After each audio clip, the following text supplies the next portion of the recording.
Dear students, welcome to my next class on quantum mechanics. Today we are going to derive Schrodinger's time-dependent equation by considering plane wave equation and by combining it with Einstein's equation for energy quanta and with de Broglie equation for matter waves. That is, if you are considering a plane progressive wave along the positive x-axis, it can be represented using the equation psi is equal to a e raised to I k into x minus omega t.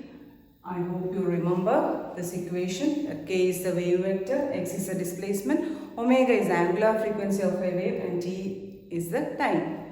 Then Einstein's equation for energy of photon is given as E is equal to h nu, which is also equal to h into omega by 2 pi, where omega is angular frequency. This h by 2 pi can be represented as h cut. H cut is h by 2 pi. That is, energy is E is equal to h cut omega. Now, the de Broglie equation for matter wave can be represented as P is equal to h cut k. This is a representation of de Broglie equation for matter waves, where p is the momentum of the particle and associated with this particle there will be a wave whose wave vector is considered as wave vector is k.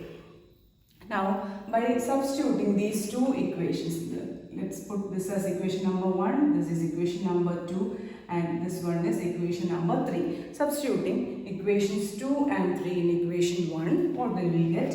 Psi will be equal to a e raised to I into kx minus omega t, where here k can be equal to p by h cut. From equation 3 we can write here as p by h cut into x minus omega. From this equation number 2, omega is equal to e by h cut.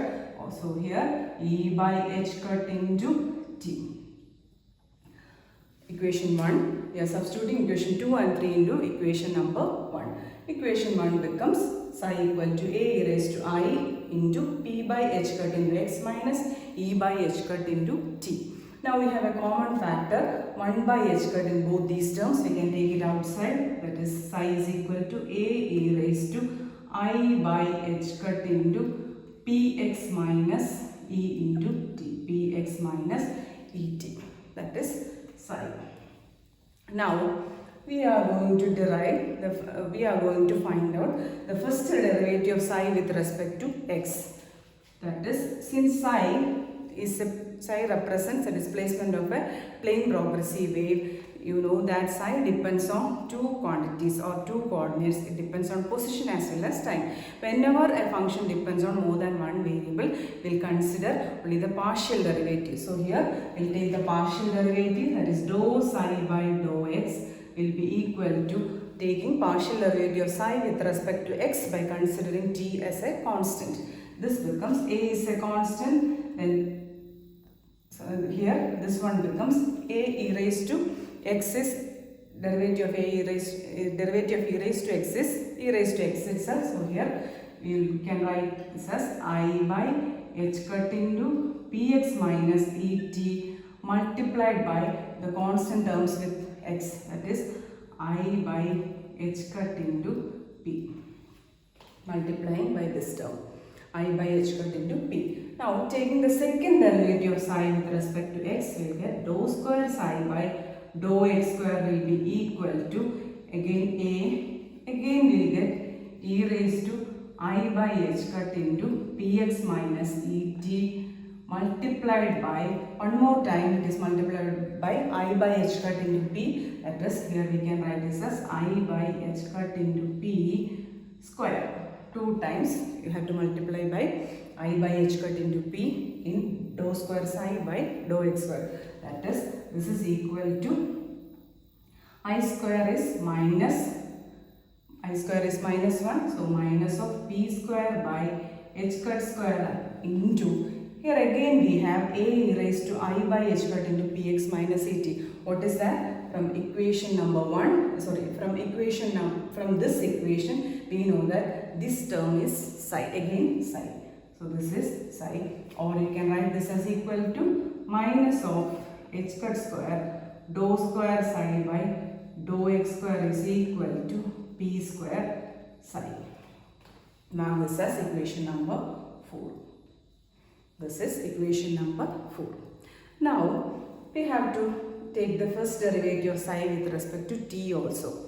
That is, but you can take first derivative psi with respect to t by considering x as a constant. Here also you have to take the partial derivative of psi with respect to t. That is, dou psi by dou t will be equal to again a into e raised to I by h cut into px minus et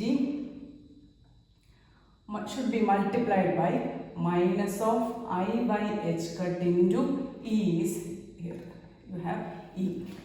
Or you can take this h cut to this side, that is here we have h cut dou psi by dou t.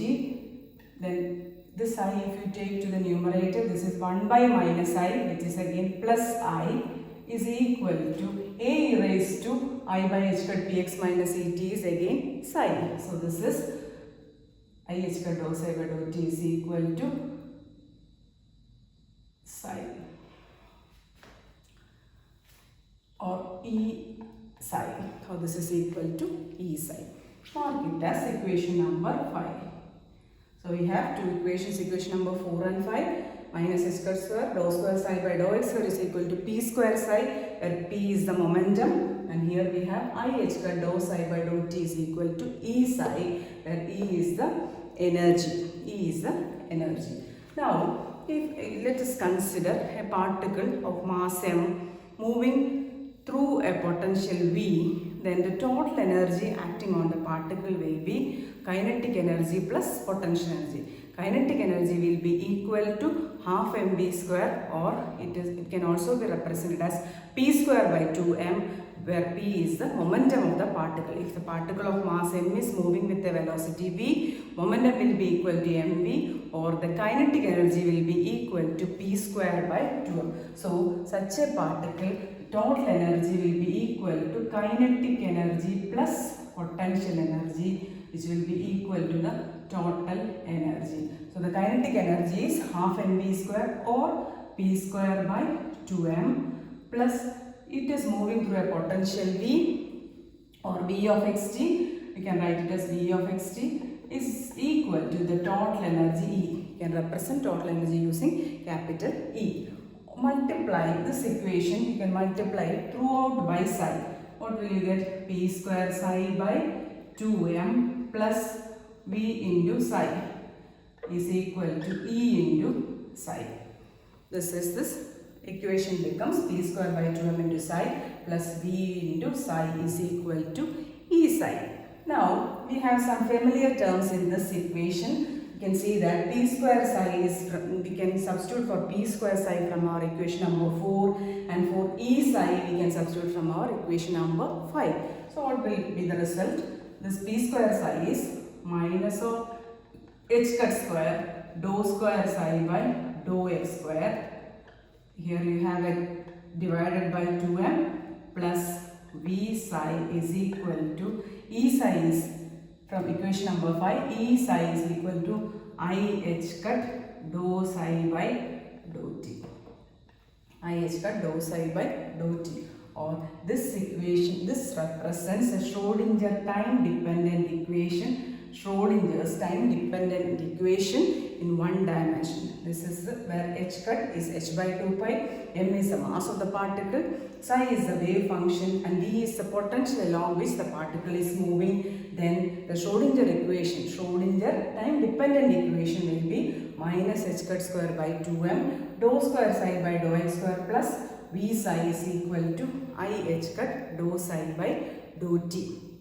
This is a Schrodinger equation in one dimension. In 3 dimensions, we can write this as minus h cut square by 2m. This term becomes dou square psi by dou x square plus dou square psi by dou x square plus dou square psi by dou y square plus dou square psi by dou z square